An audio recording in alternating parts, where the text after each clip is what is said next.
Hey y'all, happy Friday Junior. Today's video is about my recent trip to San Francisco. Right before I flew back to India in January, I spent a few days in SF.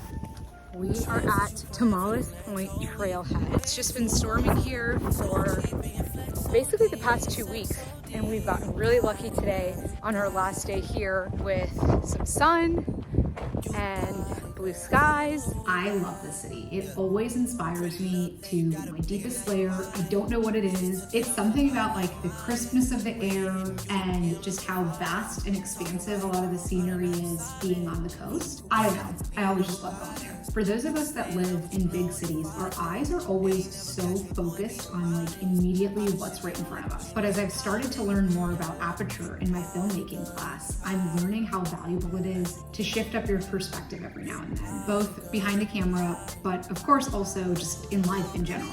This is always something that I've known to be true, and in some way I think we all kind of know for it to be true, but I've never really had like the words to describe it. Filmmaking has given me the analogy and perspective to describe it more. When you're making a film, between the direction and the script, there's always a specific way that each scene is supposed to look. And you can leverage certain filmmaking tools to communicate things without explicitly stating them. A simple example of this is how you use the lens to frame a specific shot. For example, if it's a tight shot like this, then the filmmaker is trying to communicate intimacy. This is because the camera is so close to the actor's face that you can see the micro muscles. You can see like the slightest movement of my eyes. Essentially, you can see everything that the character is feeling with a tight or close shot. In comparison, if the shot is zoomed out to include more of the surroundings, the filmmaker might be trying to communicate less about the character's disposition and more about the context that he or she has found themselves in.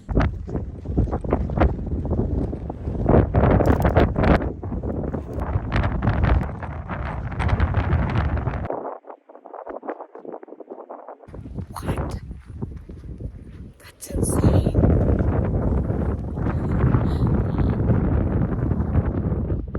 My favorite example of that zoomed out shot that I've seen recently is in the season 2, I think, finale of Peaky Blinders. I won't give it away, even though it's been quite some time, so like spoiler alerts are kind of like whatever now. It's with Cillian Murphy in the middle of a field. I mean, just look at that. It's incredible. On this hike in San Francisco, I caught myself zooming out way more than zooming in, probably because my eyes are usually zoomed in. I mean, that's kind of how this works, right? When we go on hikes or in open spaces, we're usually not like focused on one blade of grass. We're trying to take it all in. And it's jarring, I mean, in the best way, because we don't get that perspective as often as we get the close-up, zoomed in perspective.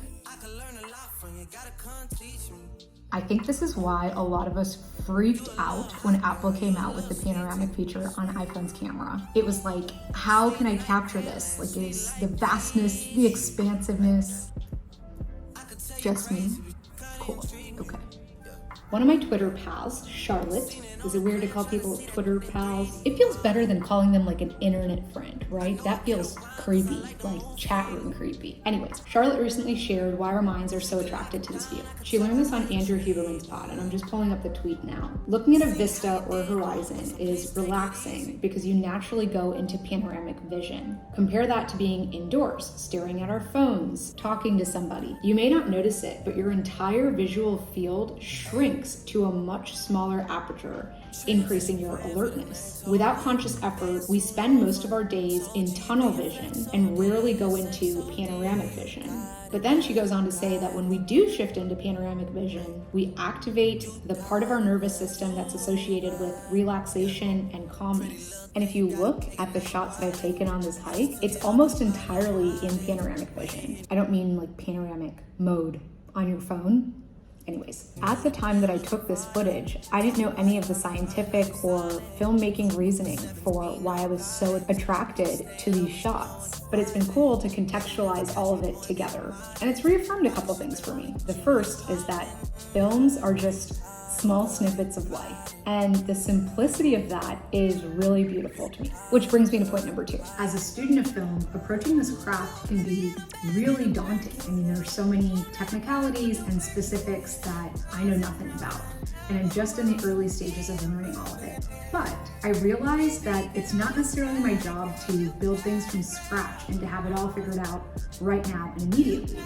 There's this huge power of observation and just paying attention to the world around me that I can lean on to observe and watch and listen and think to make beautiful films. For this reason, I realized point number 3, which is that a lot of filmmaking is just tapping into natural human intuition. But in our fast-paced urban lives, we kind of lose sense of what that intuition feels like, looks like. And I love that this art form lets me practice that and tap back into it. And that's all for this week, y'all. Thanks so much for watching. I hope you learned something new or fun or exciting that you can take away with you in your own lives. Please do like, comment, subscribe to my channel. I appreciate you all so much. Take care and I'll see you next week.